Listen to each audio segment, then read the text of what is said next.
Flaw. So we want to find the flaw in the stimulus and then look for an answer choice exhibiting the same flaw. It's a two-step process.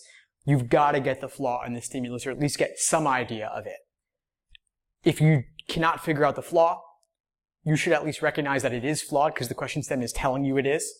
And then if you could eliminate a choice that was valid reasoning, you could at least knock out something if you were totally at a loss. So C has evidence talking about believing the economy's improved, and then the application of it's about worsening. So I'm not sure we could actually make that kind of inference, because it's about the negation of the situation, right? So I'm not sure that I don't think it's valid, but I also think it's not the same kind of reasoning as the stimulus. The stimulus is doing something kind of weird. It's trying to do a contrapositive, but when you have the word most in a conditional statement, it problematizes everything. There are people who try to have diagramming strategies to deal with the word most. I don't love that. Honestly, I think just recognize that it's a most statement and recognize that you cannot do the contrapositive. The contrapositive is when you have a simple situation like x requires y, you reverse the order of those variables around the arrows and negate both of them. But here in this stimulus, we have a most statement. Most disapprove. And then they say, so Teresa, probably. You cannot translate most like that when you're doing a contrapositive. And regardless of how you would diagram that or not, I personally wouldn't. You want to look for a choice where they are also making that same incorrect translation, trying to do a contrapositive with most. Yeah, Sabrina? I would say that I chose A, so I feel like it was the same scenario, but I'm not sure. You're right. Yeah, awesome. It is A. And I crossed it out.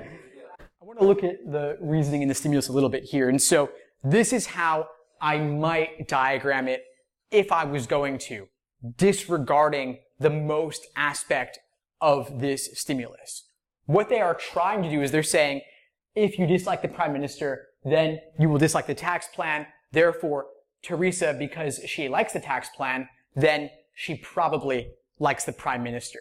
Of course, what's missing from my diagram is the word most, is the word probably, because it just does not work in formal logic to make that kind of translation.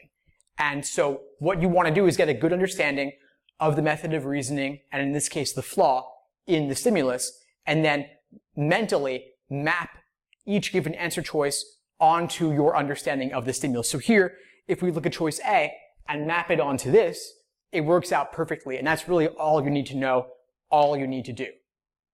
So I frame this as incorrect contrapositive translation dealing with a most statement. And that's all you really need to know about it. There are probably 100+ different classic logical fallacies out there. I wouldn't try to list them all. I wouldn't try to categorize them all. Just know when you see it and have your own paraphrase or articulation of why it's flawed. And that's something that is great to talk out with others or write out at least in a notebook, keeping a log of methods of reasoning that you found difficult. And the more complex they are, typically the less frequently they come up.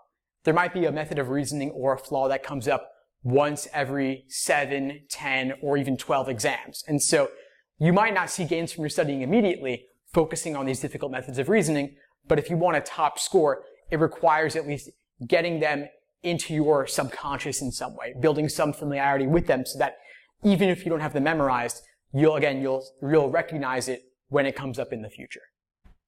Did any other choices here seem tempting? E? Yeah, I was looking at D. All right, let's talk about both of them, starting with E. So E was actually one that I thought was valid reasoning. It's valid, but it's close in every other way. You want to share more, Miriam? Yeah, I think it was the one that made the most sense because it's like of the people that watched it, most believe this, and Eduardo also believes this. So he probably, I don't know, it just like made sense. Like there was no flaw there necessarily because you're not assuming, you're not taking like the contract. They're not flipping anything. Yeah. The order is consistent within choice E. If you were to look at E in isolation, if you just kind of covered up the rest of the choices and the stimulus, and you looked at E alone, you would say, yeah, that sounds good. But it seems to mirror most of the stimulus, which is why it seems to match. But if you just take a moment, or you put this away and look at it again tomorrow, just looking at E, it flows smoothly. Of the people who believe there is going to be a blizzard, most think it'll be on the weather report. Eduardo believes there will be a blizzard. Therefore, he probably thinks it's going to be on the weather report or saw the weather report or whatever it is, because Eduardo is within that most people. So therefore, he probably will think this or saw this. Yeah, they're not reversing anything. They're not flipping anything around the arrow. It's blizzard, then weather report, blizzard, then weather report. It's not flipping them around, and they're not negating anything either. And then D. I want to get to D as well. I think D fits the same exact format as E, honestly. Of those who oppose funding, most also believe about the Valley Freeway should be built. Donna opposes funding, therefore probably supports building the freeway. Flows smoothly, maintains the order, no flipping around, no negating. The most, and probably in this case, is valid. There's nothing wrong with it. They say most in one part, probably at the end, but it's consistent, it's valid. Nothing wrong with it. D and E to me are identical.